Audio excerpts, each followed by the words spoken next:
Dá-nos a benção, ó Virgem Mãe, penhor seguro do sumo bem. Estreando o nosso novo quadro, Padre Samuel Responde, em nosso canal Pescadores. Nesse primeiro momento será dividido em 4 capítulos. Quem é Samuel Soares? Uma pergunta difícil de responder essa. Eu parafraseio o Padre Pio para responder essa pergunta. Acho que sou um mistério para mim mesmo. Mas, considerando esse mistério, né, quando a gente fala de mistério, é preciso a gente logo elevar o nosso pensamento a Deus. Eu acredito que Deus sempre teve, para mim, um projeto que vai, né, posso dizer ainda assim, vai muito além daquilo de que eu sou e da maneira como eu vivo. Eu sou o 4º filho de uma família de 9 irmãos. Meus pais tiveram 9 filhos, né, sendo 7 homens e 2 mulheres. O pessoal brinca que naquela época precisava-se de mão de obra para trabalhar na roça. Então as famílias normalmente tinham muitos filhos. E de formação católica, né, graças a Deus, desde criança a gente aprendeu sobre a religião católica. A gente ia na igreja, na missa de domingo era oficial, né? Tínhamos que ir para a missa aos domingos. E depois da missa tinha catequese, não tinha opção.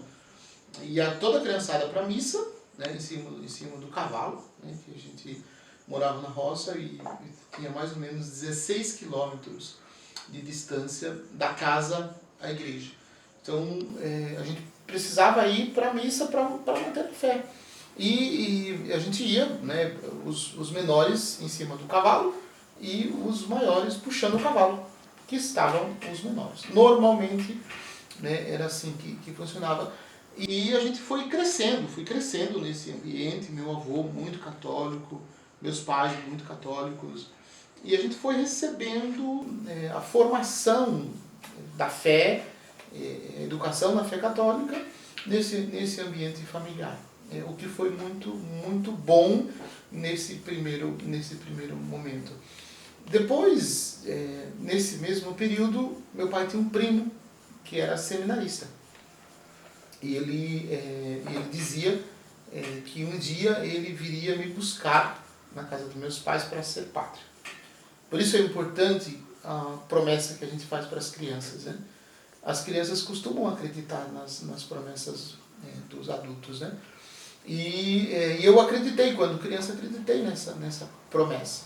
Porém, o tempo passou e meu primo não foi me buscar, e então eu não queria de jeito nenhum ir para o seminário mais.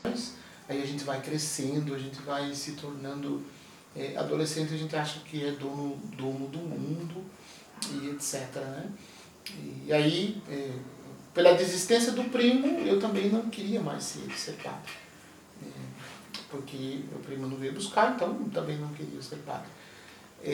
E aí, o tempo foi passando, e eu, na juventude, né, lá para os 16, 17 anos, eu queria era servir o exército. Eu queria servir o exército. Quando chegou a época do alistamento, eu fiquei assim, ansioso e também ao mesmo tempo feliz, porque eu falei assim, agora eu vou servir o exército, vou fazer o alistamento, vou ser convocado e vou iniciar uma carreira militar. Só que eu não tinha estatura para isso. Eu fui dispensado. No dia do alistamento fui dispensado, porque era muito pequeno e muito magro. Né? Por incrível que pareça, o padre já teve 60 quilos. Já na juventude. Tanto é que eu entrei para o seminário com 69 quilos. mas pula essa parte. Fui dispensado porque não tinha corpo para servir o exército, era pequenino demais. O sargento que entrevistou usou uma expressão que até hoje eu lembro, que era raquítico demais para servir o exército. Não aguentava, segundo o sargento, segurar uma metralhadora, se tivesse que segurar. Então por isso fui dispensado e aí eu fiquei frustrado.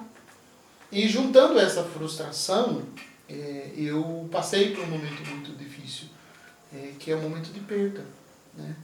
O momento de perda na vida da gente é sempre um momento muito difícil, mas é também um grande momento de aprendizado.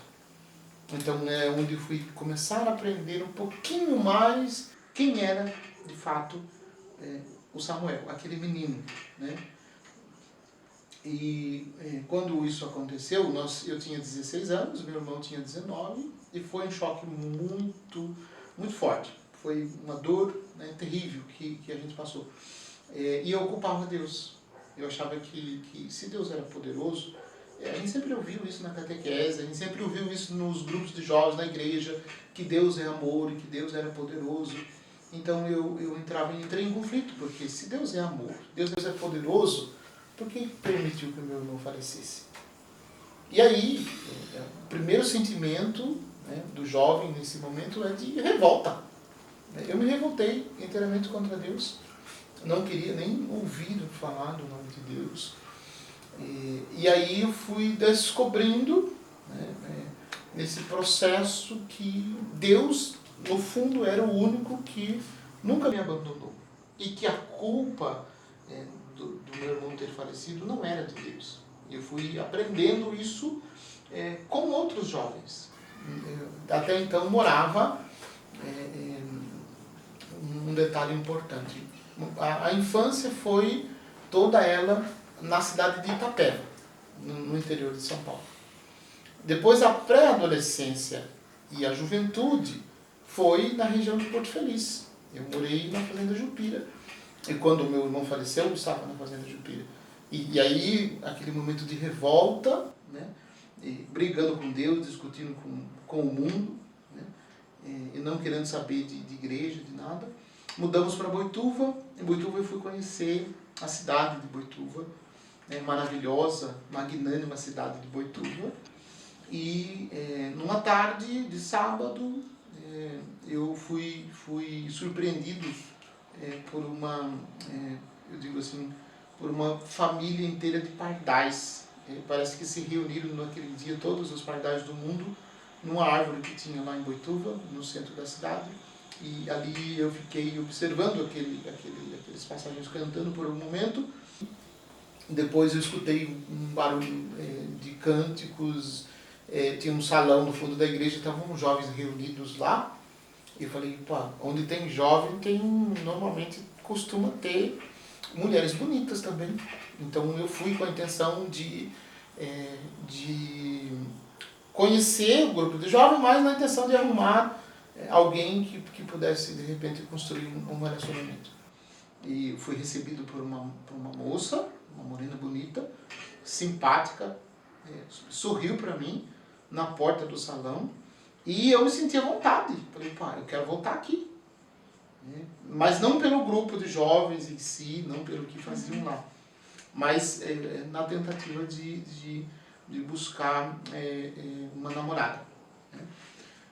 Só que aí que eu digo que Deus ele tem os seus projetos para a vida da gente. Isso foi tão forte que em pouco tempo, um ano mais ou menos, eu já tinha superado aquela briga, aquela mágoa, aquela revolta contra Deus. Os jovens me fizeram entender que não foi culpa de Deus a morte do meu irmão, mas que foi uma fatalidade que não dependia de mim. Então fui me envolvendo, fui crescendo, fui assumindo responsabilidades junto com os jovens, e isso foi crescendo, né, cada vez mais dentro de mim, a ponto de eu pensar que isso estava se dando pelo fato do relacionamento com a moça. Porém, um pouco tempo depois, a moça foi para uma comunidade de vida consagrada. Então, eu entrei em crise novamente, porque eu falei, falei assim, mas de novo? Né? Eu falei, acho que Jesus está de brincadeira comigo. Tirando as coisas que eu gosto. Tirou meu irmão, agora a moça que eu queria, pretendia namorar, é consagrada. Onde já se viu isso? Fui convidado nesse período para fazer o despertar vocacional e tive a graça, né, de ser assim, provocado positivamente pelo Senhor e perceber que a minha vida pertencia ao Senhor. E aí aquele desejo, né, de criança começa a aparecer de novo, até que numa ocasião triste, o padre da paróquia ele anunciou que a partir daquele dia ele não ia mais exercer o sacerdócio, que ele tinha construído um relacionamento com uma pessoa e ele estava deixando o sacerdócio para viver com ela.